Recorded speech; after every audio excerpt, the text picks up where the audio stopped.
Focused and fearless. Here's everything you need to know this rush hour of July 1, Monday. I'm Riza Diaz. Now, to students who are just about to rush out for classes, take note, classes have been suspended in some areas in Metro Manila and nearby provinces due to the rainy weather. Classes are suspended in all levels in Quezon City and in the municipalities of Bocaue and Marilao in Bulacan. Now, meanwhile, classes suspensions in Malabon City and Lian, Batangas only cover up to the senior high school level. Now, just moments before we went live on air, we also received a word that the towns of Maykawayan and Hagonoy in Bulacan have also declared class suspensions in all levels. Now, though heavy rainfalls continue to affect some parts of the country, Tropical Depression Egay slightly weakened overnight. Now, to give us more updates, we have with us live from Pag-asa Forecasting Center, weather forecaster Benny Estereja.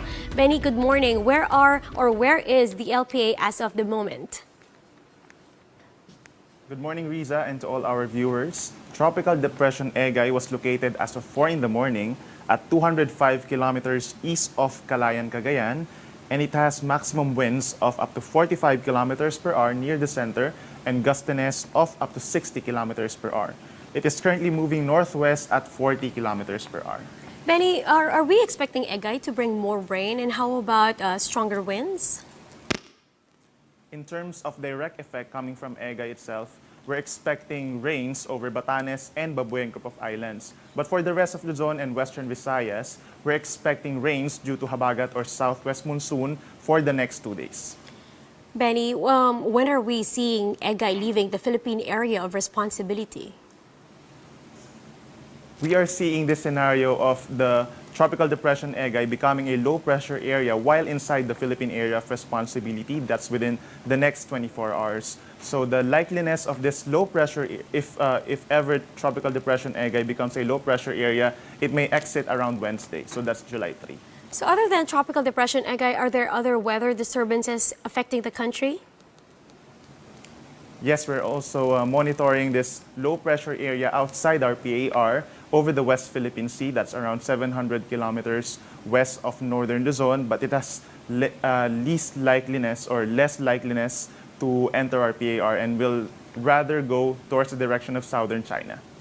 Okay, so maraming salamat. Thank you very much. That's weather forecaster Benny Estereja.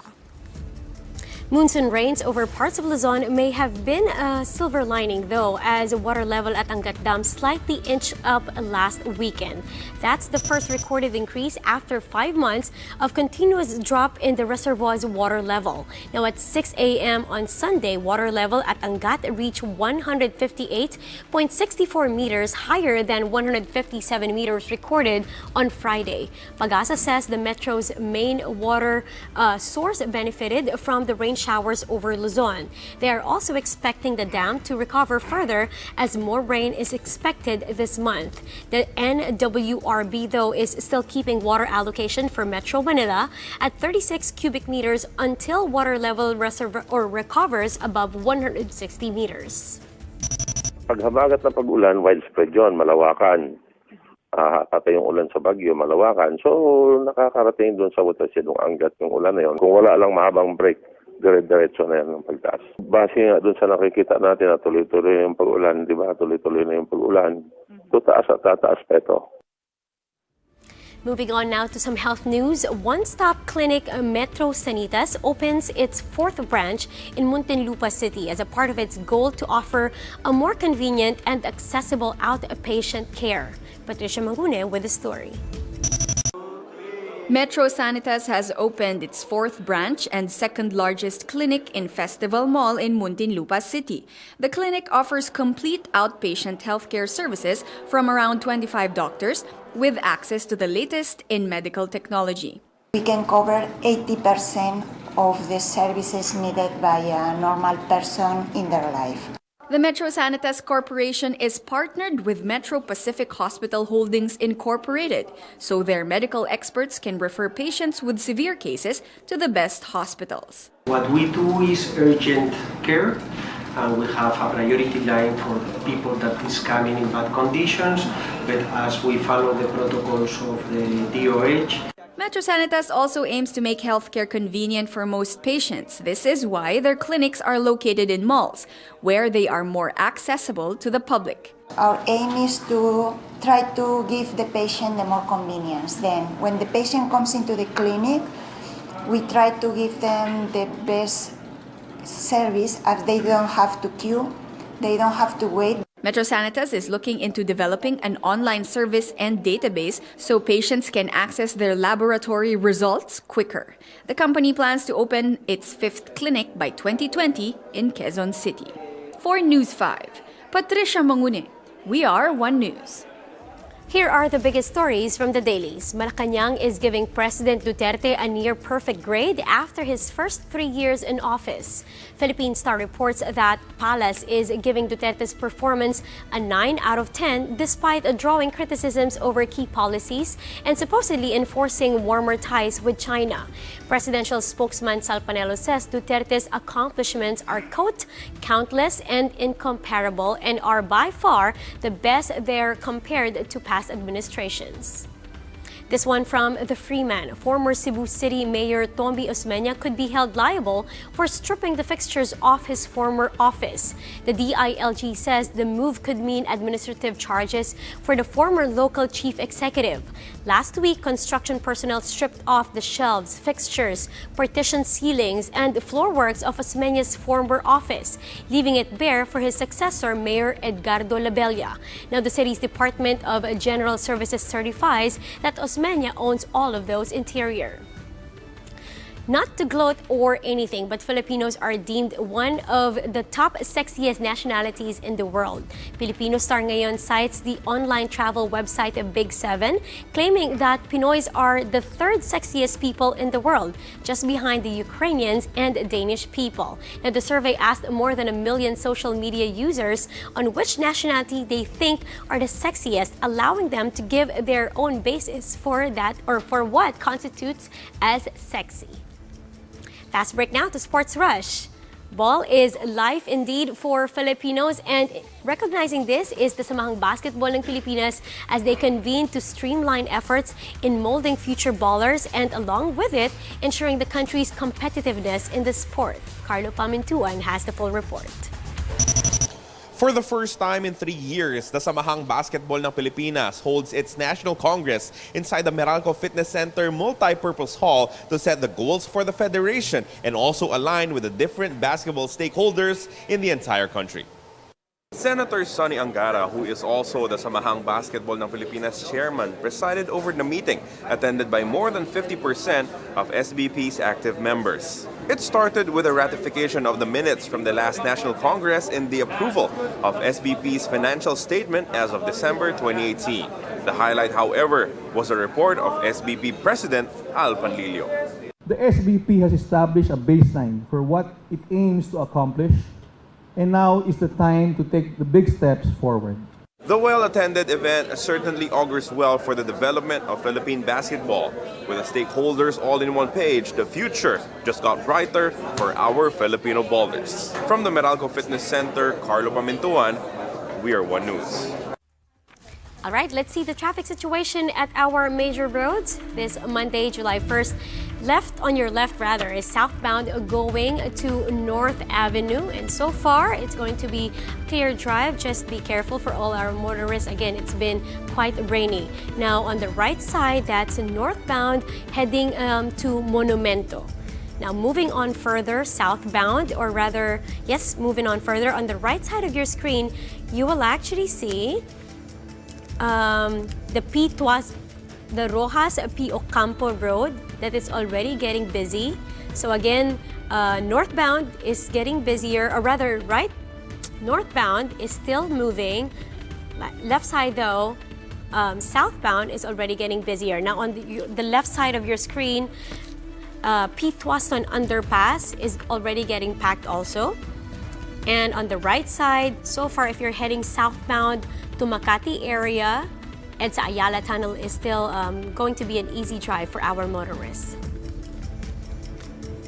Now, members of the LGBTQ plus community marched the streets of Marikina on Saturday to cap this year's Pride Month in radiant and colorful fashion. JC Cosico with the report. Amid the heavy rain, colors of the rainbow filled the streets of Marikina on Saturday as a record-breaking 70,000 members and allies of the LGBTQ+ community graced the annual Metro Manila Pride celebration. Participants of this colorful event joyfully celebrated Pride, with some even wearing costumes doing drag and wearing gowns atop parade floats. They say though that the Pride March is not just a mere celebration, but also a protest against discrimination. Sinasabi lang na you're tolerated, you're accepted, but the fact remains that it's not true. Marami pang kailangan ipaglaban ng komunidad, kaya the Pride March exists because of that. This group even traveled 4 hours from Bataan to join this year's Pride March. They shared that they've experienced bullying and discrimination before, which is why they are calling for the immediate passage of the SOGI Equality Bill. Gusto po namin mangyari is yung matanggap kami at maging pantay-pantay equality, yun lamang po. Masaya, napakasaya. Feeling blessed. Feeling blessed po talaga kahit umuulan. Jello, an LGBTQ+ member, marched the streets with pride alongside his lover. Straight ka, lalaki, babae, lahat nandito para magsaya, mag-celebrate, para ilaban ng equal rights ng bawat Pilipino. Sobrang surreal. First time ko actually mag-Pride March and sobrang nakakatawa dahil 30,000 people lang nandito. Kaya nakaka-excite sobra ang saya ng feeling. Some religious groups even raised banners to show their love for the LGBT community. But in the midst of the joyous occasion, other religious and anti-LGBT groups also took to the streets to denounce the community's movement. In this video, a member of the LGBTQ+ community approached some of those who protested against the Pride March to hand them flowers. You know, they have the right to practice their religion. That's fine. But the moment that they encroach on the human rights of people, then we have to raise the flag against that. Kailangan talaga itong i-correct. The SOGI Equality Bill, which aims to protect the rights of the LGBTQ+ community, failed to hurdle the 17th Congress. That's why its author, Senator Risa Ontiveros, also participated in the Pride March, vowing to refile the bill in the upcoming 18th Congress. It was scheduled 25 times for interpellation during this previous 17th Congress. Kasi this is a sign that a rainbow wave is coming. That sooner than later, through the passing of the SOGI Equality Bill, prejudice, mabibigo, pride, magwawagi. In the same event, Marikina City Mayor Marcy Teodoro also signed an anti-discrimination ordinance, which will criminalize discriminatory acts against the LGBTQ+ in the city. Amid this, members of the community know that there's still a long way to go on the road to gender equality.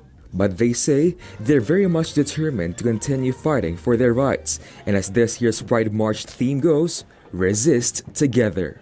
For News 5, JC Corsico, we are One News.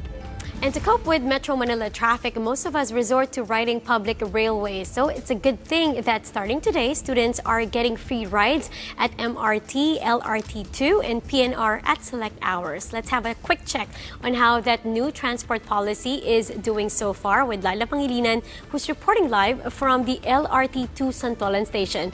Laila, what's the latest?